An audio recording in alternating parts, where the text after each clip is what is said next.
Stock number 21286, 2020 Buick Enclave, 3.6 liter engine. Gonna have a clip. I think it's just downloading the little bumper grills.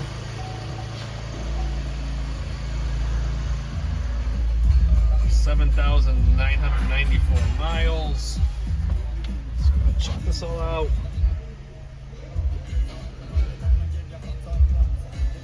Looks like it does not have navigation.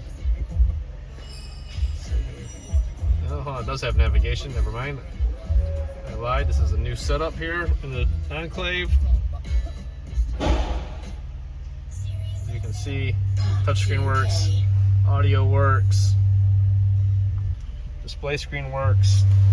It's got a blind spot. Go for a little walk. 21286, the 2020 Enclave. Looks like the rear bumper survived it. Here's most of the damage.